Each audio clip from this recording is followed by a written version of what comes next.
two. I have a tag for you on this Tag Wednesday, this sunny, beautiful Tag Wednesday. I didn't do any tags on Tag Tuesday, but there's a new tag going around made by our new tag master, Mark, at BookTime with Elvis. Has a channel that is still dripping in amniotic fluid. It's like 2 hours old. And he's already had the nerve, the effrontery, the gall, the cheek to make 2 original tags. And they're both really good. And they have taken off. They have been embraced. So I'm going to leave a link to his original tag. This is one of those tags. This is the what tag. And it's just a bunch of general style prompts, some of which probably in one form or another will be familiar from other tags. But the whole point of tags like this, as I've said a few times on this channel, is for all of us to remember that new people are finding us all the time. That any video can be an introduction to a new audience, to a new viewer. Someone who has not watched your backlog. In, for instance, Mark's case, that would be, what? 6 whole hours of viewing. In my case, it would be 60 days of viewing. It would take you about 2 months to watch all of my earlier videos, and why you would want to, I have no idea. So it's important to remember, and it's an important function that tags serve, that these things serve also as introductions to the rough outline of what a new viewer is watching. So I'm going to just do the list, the tags here. Some of them don't work for me. Some of them are familiar with much older kinds of BookTube tags that have never worked for me. I'm sure that will occasion a spiteful rant or two. I was late in doing this tag, I admit. I was kind of sort of planning on doing it yesterday, and then yesterday got away from me. And then Mark screamed at me on Instagram. So I figure I better do it now, or I'll be ever so much worse.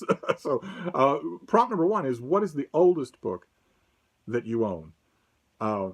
And technically speaking, if by own, it is certainly mine. It's one of 3 books that's in a safe deposit box in a bank here in Boston. It's not ever in any apartment that I have. It was a gift of a type that I just haven't. I can't imagine selling it. I can't imagine regifting it. It's an edition of the Adagia of the Dutch humanist Erasmus. It's from the year 1500, and it has an interesting feature. And it is my oldest book, in terms of my oldest book here at Hyde Cottage. I didn't go around looking for publication dates, but it wouldn't be anything older than 200 years. I do have access to 200-year-old books, stuff like that, because I have access to the Brattle Bookshop here in Boston. And very often, very old books that have no resale value at all, no antiquity value at all, will show up in the sale lot for $5. And if it's a subject that's interesting, I would never buy one just for the age of it. But if it's a subject that's interesting to me, then I will get it and put it on my shelf like any other book. I didn't scour around here to see. Just from where I'm sitting, I see a 2-volume set that's 150 years old, and another 2-volume set that's almost exactly 100 years old. But in terms of just possession in general, it would be that edition of the Adagia. Then what is the most sentimentally valuable book you own? That is the next prompt. The most sentimentally valuable book that you own. And for me, it's a little book by an author named Jim Bishop. Jim Bishop did a book years ago called The Day Lincoln Was Shot. It's a full-size book, and it's a history of the last days of Abraham Lincoln, and not just the state of the country and the state of the war and politics in Washington and all that, but all of the anecdotal stuff that happened in the weeks leading up to Lincoln's assassination. The dreams, the premonitions, the offhand comments, the winding, intertwining plot lines of John Wilkes Booth and his conspirators, and Lincoln and his cabinet members. It's a sort of a reconstruction of that whole thing. It's breathless, but it's very enjoyable. And the reason why it's most sentimental is because me sainted Ma was not a reader at all. She always used to say, "I'm saving my eyes." And when she was the last few years of her life, bitterly old, I said, "Well, Ma, what are you saving them for? The organ donation bank?" And she said, "That's your mother you're talking to, She wasn't a reader. And yet, she was never without a book in her pocketbook. She had a book at all times, because she hated bees. She had a mortal fear of bees. Absolutely hated them. And she kept a book at the ready at all times, and it had to have the right heft and balance in order to be what she called her bee book. And it was for swatting an errant bee, should one ever come close to her. I'm not sure that it ever happened. But she was never without a book, a bee book. And for years, that honor went to the day Lincoln was shot. And that is what has sentimental value for me. I have her copy, the one that was in her pocketbook for decades. And that was never actually pressed into service as a bee book. I don't know that I would ever read that copy. I would probably wait to find another copy. I wouldn't want anything to happen to that one. That's my answer. Then the third prompt is, what was the last book you gave someone as a gift? This is easy. It was Wolf Hall, the American hardcover of Wolf Hall. Someone asked me if I could get them a copy. They wanted to read it right away. And I said, well, I don't have an extra copy, but I have my copy. You're welcome to it. I said, the only problem is I can take all of the paper that I folded book reviews and put them inside. I can take all of that out. The only problem is I can't do anything about my annotations, and my annotations are all throughout the book. And she said, that increases the value. I very much want that. So I sent it to her because I have a call out for Jason Harrigan. when Jason Harrigan's retreat, his long retreat from BookTube finally ends, and when his lockdown finally ends, there's something that I want from him. And it's Wolf Hall. I want the trade paperback 3-book set of Hilary Mantel's Cromwell's trilogy with those beautiful UK cover designs that look like the shimmering water in a box set. I want a box set of those UK trade paperbacks. And I can get a copy of Wolf Hall at any time, so I wouldn't have thought about it anyway. But that's what I want. I know the version of that whole trilogy that I want. And since I knew that, I didn't hesitate to send this copy, even though now it means I have a personal library with no Wolf Hall in it. But that was the last one I sent. Next prompt is, what book gave you a sleepless night? Those of you who are new to this channel might not know that I often have sleepless nights. I sleep a lot less than you do. And I can postpone it. It is optional for me for long stretches at a time. If I'm reading, if I'm writing, if I'm getting going, then I don't like sleeping. I don't like the idea of it. I don't know why the rest of you embrace it the way you do without knowing that you're going to wake up. But in the spirit of the prompt, the last book that kept me up reading, I guess, is that just grabbed me and wouldn't let me go, wouldn't let me move on to other things, wouldn't let me drift even into the couple of hours of sleep that I get a night, was Lee's Lieutenants by Douglas Southall Freeman, Volume 1. I just found it yesterday, and I hadn't read Douglas Southall Freeman's Lee's Lieutenants. Is a sort of Confederate-centric biographical history of the American Civil War, told in the lives of the men who led the war for the South. And I read it years and years ago and remember liking it, but nowhere near as much as I like. It's brilliant, absolutely brilliant. It makes me want the other 2 volumes. It makes me want the whole trilogy in a box set. I love my box sets. It makes me want the whole trilogy in a box set. I haven't yet looked on eBay to see whether or not such things are murderously expensive or prohibitive or whatever, but I definitely want to read the other volumes. And there's no sense waiting, haphazardly for the other 2 volumes to come my way. I should just get the box set. I know that's the form I'm going to want it in, but that's what kept me up, because I was just thrilled. I was bouncing in my seat because of how brilliant it is. So it was Lee's Lieutenants. Then next prompt is, what 3 literary characters would you most like to have dinner with and why? This is one of those questions, those old BookTube style questions that never do anything for me. Literary characters are literary characters. You can't have dinner with them. I can't make that divide, even for the spirit of the question. I can't make that jump. I never have an answer to questions like this, or to questions like the next prompt, which is, what book would you most like to live in for a year? It's a book. It's not a place. Nothing happens when you close it. When you close it, nothing happens. Nothing is continuing to happen in the book when you close the covers. It's not a place. And I have no idea what it's like. It's one of those old style Western movie sets where it's just the front of the buildings with boards holding them up. And if you knock them over, they fall over flat because they're not actual buildings. That's what books are. So I don't have an answer to these kinds of prompts. I never have. But the next prompt is, what deceased author would you like to have resurrected and why?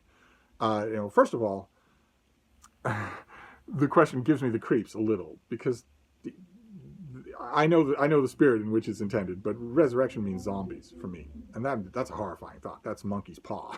so it's a horrifying thought. And when I get in the spirit of the question, of course, I've had this question many times in tags before, and the first thing I think about is something that maybe isn't all that common on BookTube. A lot of literary figures, deceased authors, have been friends of mine. And I would want them resurrected, not in the sense of, oh, I'd love to have dinner with William Shakespeare and see how brilliant he is, but because I'd like to see them again. I'd like to talk to them again. And I have in the past typically answered this question that way, by just listing a few names of authors that I loved as people, not as authors, as friends, and wish were back. But in the spirit of trying a little harder, and because this is new, I thought I would answer the question more or less the way it's intended. And not so much to have, shambling around like a zombie, but to have amongst us again as if they had not gone. So in other words, change the narrative just so that they didn't die when they did. So that they're still alive and working. And oddly enough, that person would be Christopher Hitchens, this guy, for his social commentary. He missed the Trump era. He missed the Trump presidency. He missed the armed assault on the U.S. Capitol on January the 6th, incited by a sitting U.S. president, with instructions to murder his vice president.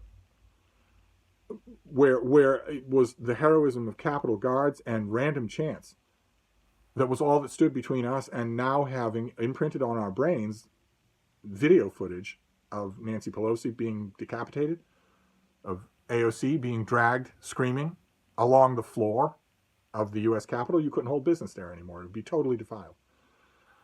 And we, nevertheless, even though those things didn't happen, by a mere whisker, my former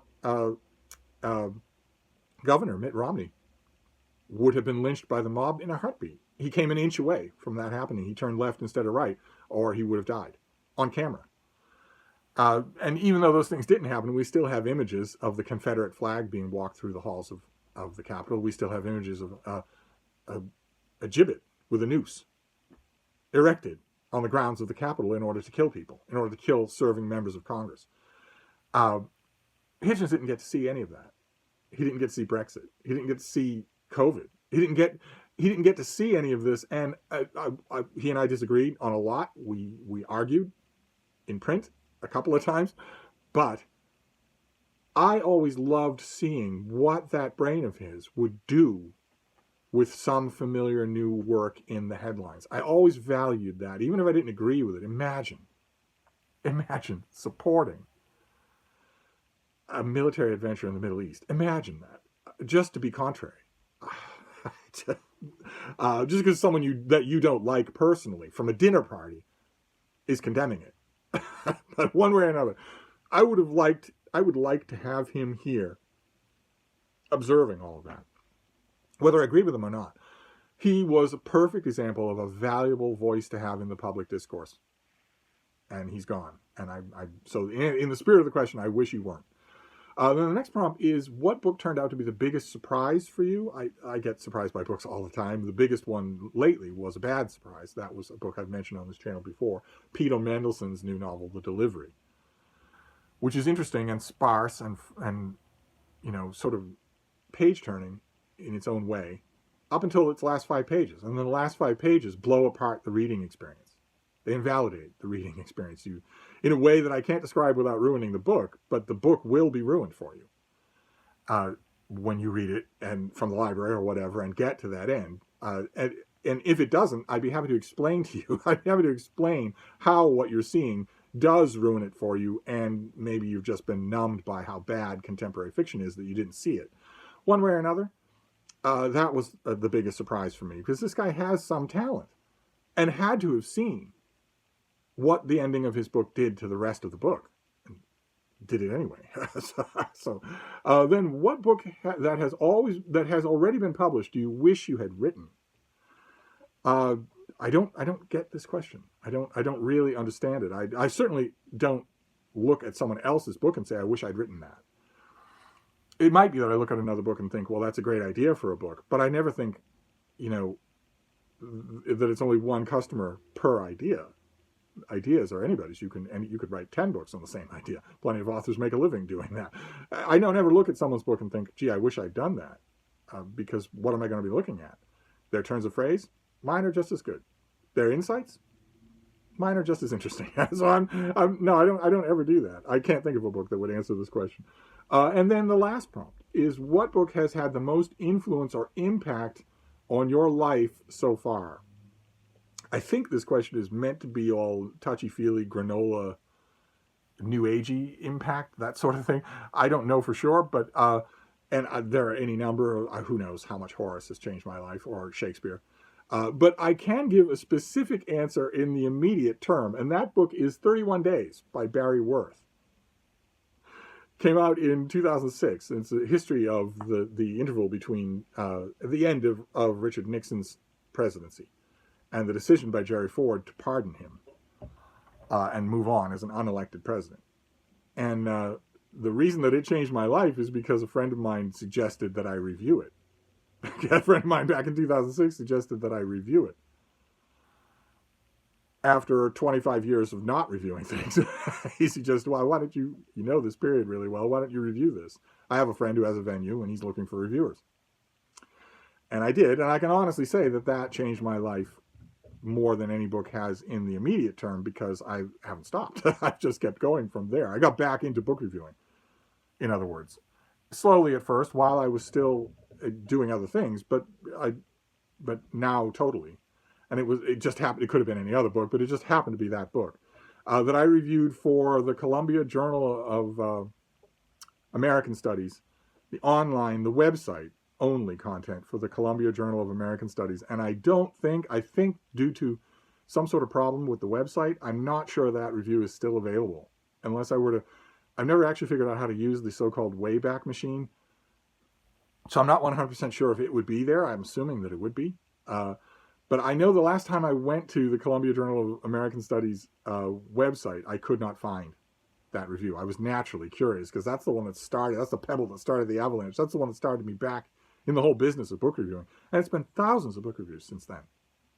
I had no idea when I was pecking my way through that first return book review how badly I missed sounding off on books. I had no idea how badly I missed doing that. So it led to a voluminous output, including the following year, Open Letters Monthly, an online literary journal where I was one of the founding editors and got to write every month. So in addition to, venues piled up after that, but it was Barry Worth's 31 Days that started it all. So I naturally want to give that pride of place. I'm going to have to try again, prompted by this tag, to see if I can find that review. I remember when I was writing that review on paper, I wasn't composing on a computer at the time. I actually had a moment where I thought, can you still do this? What if you can't do this anymore? Which is an amazing thing for me to feel. There are a handful of you that know me IRL and know me in real life. And if you're not one of those people, feel free to ask my old friend Deb. I'm not prone to that kind of thinking. To put it mildly, I'm not prone to that kind of thinking. But there I was, hovering over, I read the book, and I was hovering over a blank piece of paper thinking, can you still do this? Not can you summarize the book, that's the smallest part of book reviewing, but can you be entertaining? Can you write a piece of writing on its own that's worthwhile as a book review? For a minute, I actually worried about that. I worried about it for the whole composition of that review. Finally sent it off to the friend who had suggested it, and he said, there's nothing to worry about here. And after that, I was off to the races. And that friend, the friend that originally got me that review, is an old friend now, but was a new friend then. And once that review had gone up on the Columbia website, I sent a copy of it to an actual old friend, someone that one of the few remaining people that I still knew from the period long before when I had been a book reviewer, and said, look what I did after 25 years. And that friend's first response, the first thing he said was, this is exactly the same. This is exactly the same. The total register, the insights, the jokes. It's like you didn't stop. there's no rust here, but there's also what he meant to say is there's no organic progression either. He was a little bit nicer than that, although at the time when we had that conversation late at night on something called a landline telephone, you'll have to Google that, we were both fairly schnockered when that conversation happened. So he got pretty close to saying, boy, you were really good at this 25 years ago. You're still really good at it. You're not any better, but you're not any worse. You just... And this is the curse of having no talent. It's that you know, I'm good, but I'm not constantly struggling with my muse, I guess is what I'm trying to say. That was kind of funny. So I got affirmation from both of those friends, but in different registers. And that changed everything. That changed everything. I've got back into reviewing. I intend to review now until they nail my coffin shut. So I'm going to give it to 31 Days by Barry Worth. Not that it's a masterpiece, but that it happened to be the book that did that. And that is the What tag by BookTime with Elvis. I will leave a link to his video. All it's left to do is tag people, and I admit I am in a crisis period right now in terms of tagging people. I'm just in an existential teenage angst crisis. I don't know what tagging people is. Part of me thinks that it's not good.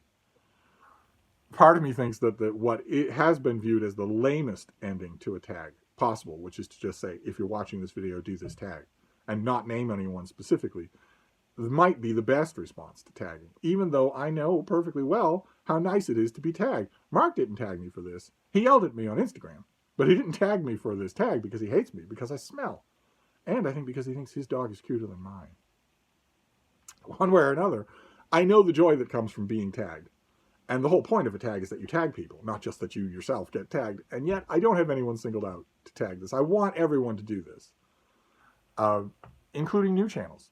Or if you're new to my channel and you have a small booktube channel of your own, do this tag and let me know so that I can sing its praises. But one way or another, I don't have anybody to tag. I hope that's not a lame way to end this. I am going to end this though. I'm not going to tag anyone specifically. I want everybody who's watching this who has a booktube channel to do this tag, because these are great, rounded, general questions, several of which I want to know the answers to. So I'm going to wrap this up for now. That is the What tag. But I will see you soon. Thank you, BookTube.